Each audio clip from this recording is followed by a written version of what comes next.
A golf swing can look powerful, smooth, and almost effortless. But hidden inside that elegant motion is a detail that most golfers completely overlook. It is not the expensive driver, it is not the perfect stance, it is not even the backswing. The secret begins with something far more basic: the way your hands hold the club. Most golfers spend years trying to fix their swing, adjusting their shoulders, rotating their hip, changing their posture. Yet the real problem is often sitting right in their hands. A tiny mistake in the grip can quietly destroy an otherwise great swing. Think about this for a moment. The golf club is the only connection between you and the golf ball. Everything your body does must travel through your hands before it reaches the club face. If that connection is flawed, every other part of the swing becomes unstable. This is why many professional coaches say something surprising. If they could fix only one thing in an amateur golfer's game, they would fix the grip first. Because when the grip is right, the swing begins to organize itself. And when the grip is wrong, no amount of practice can fully compensate for it. Picture two golfers standing on the driving range. Both have similar strength, similar equipment, and similar practice time.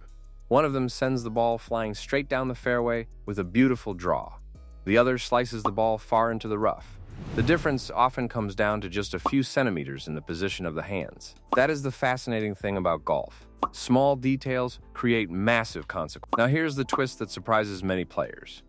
The perfect golf grip does not feel natural at first. In fact, for many golfers, it feels slightly strange when they first try it.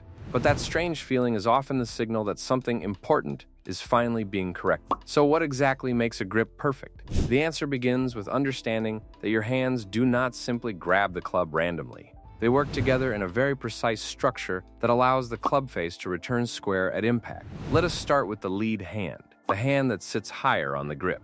For a right-handed golfer, that is the left hand. This hand controls the foundation of the club face. The club should not sit deep in the palm. That is one of the most common mistakes. When the club rests in the palm, the wrists lose their ability to hinge freely. The swing becomes stiff and slow. Instead, the club should run diagonally across the fingers. This position allows the wrist to move naturally. It creates the ability to generate speed without tension. When the lead hand closes around the club, you should be able to see 2 or sometimes 3 knuckles when you look down. This small visual clue tells you that the hand is slightly rotated into what coaches call a neutral to slightly strong position. That position helps the club face square naturally during the swing. But here is where many golfers become confused. They hear the word strong and imagine squeezing the club tightly. Strength and grip position has nothing to do with squeezing. In fact, squeezing the club too tightly is one of the fastest ways to ruin a golf swing. Imagine trying to write your name while gripping a pen with extreme force. Your handwriting would become stiff and awkward. The same thing happens with a golf club. The grip pressure should feel secure but relaxed. Many instructors describe it as holding a tube of toothpaste without squeezing the paste out. That level of pressure allows the wrists to stay flexible, and flexible wrists create speed. Now the trail hand joins the picture. For a right-handed golfer, the trail hand is the right hand. This hand adds power and control to the motion. The trail hand should slide onto the grip so that the lifeline of the palm sits directly on top of the thumb of the lead hand. This creates a unified structure where both hands work together instead of fighting each other. There are 3 common ways golfers connect their hands. The first is the overlapping grip, where the little finger of the trail hand rests on top of the lead hand fingers. This style has been used by legends like Ben Hogan and Tiger Woods. The second is the interlocking grip, where the little finger and index finger lock together. This grip is popular among players with smaller hands. The third is the baseball grip, where all fingers rest on the club without overlapping. Each of these can work, but the key is consistency and proper hand alignment. Now here is something interesting. Many golfers believe their slice is caused by an outside to inside swing path, and often that is true. But what they do not realize is that the incorrect grip may be forcing that swing path to happen in the first place. If the lead hand is too weak, meaning it is rotated too far toward the target, the club face naturally opens during the swing. The brain senses that open face and tries to compensate by throwing the club over the top. The result is the classic slice. So the golfer works endlessly on swing mechanics, when the real fix may simply be adjusting the grip. That small change can feel like unlocking a secret door in your swing. Have you ever watched a professional golfer swing in slow motion? It almost looks too easy. The club flows smoothly through the air, The wrists hinge naturally. The strike sounds clean and powerful. It is not magic. It is efficiency. And efficiency begins with the hands. Here is something to think about the next time you hold a golf club. Your grip does not just control the club. It also influences your body. When the hands are positioned correctly, the arms, shoulders, and torso naturally organize themselves around that structure. The entire swing begins to move in harmony. But when the grip is incorrect, the body starts inventing compensations. The shoulders tilt awkwardly. The wrists flip. The club face arrives at impact in a panic. Golf suddenly feels complicated. But when the grip is correct, something amazing happens. The swing begins to simplify. Let me ask you something that might change the way you think about practice. How many balls have you hit while trying to fix your swing? Hundreds? Thousands? Now imagine fixing the root cause instead. Instead of forcing the swing to behave, you create the conditions that allow it to behave naturally. That is what the perfect grip does. It turns chaos into structure. Many tour players develop a habit that amateur golfers rarely practice. Before every single shot, they rebuild their grip carefully. They do not just grab the club and swing, they place the lead hand precisely. They align the trail hand perfectly. They confirm the pressure is correct. It takes only a few seconds, but those seconds protect the consistency of the entire swing. Because even the best players in the world know something important. The swing begins in the hand. And when the hands are correct, confidence begins to grow. Confidence in golf is a strange thing. It does not appear randomly. It grows from repeating movements that you trust. The grip is the first piece of that trust. Once the grip is stable, the swing starts to feel repeatable. And when the swing becomes repeatable, the ball begins flying where you expect it to go. Now here is a fascinating detail many players overlook.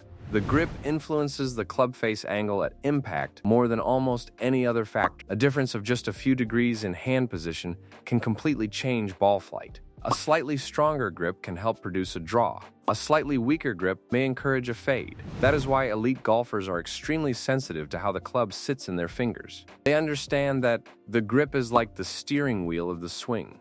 And when the steering wheel is centered, the swing drives straight. At this point, you might be wondering something. If the grip is so important, why do so many golfers get it wrong? The answer is surprisingly simple. Most people learn golf by copying what they see, not by understanding what they feel. They watch a friend grip the club quickly before hitting a shot, and they copy the motion without noticing the subtle details. But those small details are exactly where the truth lives. Golf is a game of millimeters. The difference between a perfect strike and a frustrating miss can be almost invisible. Yet once you feel the correct grip, something clicks in your mind. The club begins to feel connected to your body instead of separate from it. The wrists hinge naturally. The club head starts to release smoothly through the ball, and suddenly the swing feels less like work and more like rhythm. Here is an interesting challenge for you. The next time you pick up a golf club, do not immediately swing. Instead, build your grip slowly and carefully. Place the club diagonally across the fingers of the lead hand. Close the hand so you can see those knuckles. Let the trail hand slide into position so the lifeline rests on the thumb. Relax the pressure. Now waggle the club gently. Feel how alive the club head becomes when the hands are positioned correctly. That feeling is the beginning of real control. Because the perfect golf grip does not just help you hit better shots, it changes the entire experience of the game. Shots feel more solid. Ball flight becomes more predictable, and the confidence standing over the ball begins to grow. Golf will always be a challenging game. Even the best players in the world struggle with it sometimes. But mastering the grip gives you something incredibly valuable. A foundation, a starting point you can trust every time you step onto the course. And once that foundation is solid, every other part of the swing becomes easier to build. So the next time you watch a beautiful golf shot soar into the sky, remember something most people overlook. The magic did not start with the swing. It started with the hand. The perfect golf grip finally explained. Most golfers are holding the golf club wrong, and that one small mistake quietly ruins everything. Your swing, your distance, and your ball flight. The surprising part? You can fix it in about 30 seconds. In this video, you'll learn the perfect golf grip, why most golfers get it wrong, and the small adjustment that can instantly improve your swing. Because before the backswing, before the takeaway, before anything else, the swing begins in the hands. Why the grip matters more than you think. The golf club is the only connection between your body and the golf ball. Everything your body does, your hips, shoulders, arms, and wrists, must travel through your hands before it reaches the club face. So if the grip is wrong, the club face can't return square at impact. And when the club face isn't square, the ball curves. That's why many professional coaches say something surprising. If they could fix only one thing in an amateur golfer's swing, they would fix the grip first, because when the grip is correct, the swing often begins to organize itself naturally. The most common grip mistake. Let's start with the mistake that destroys more swings than almost anything else.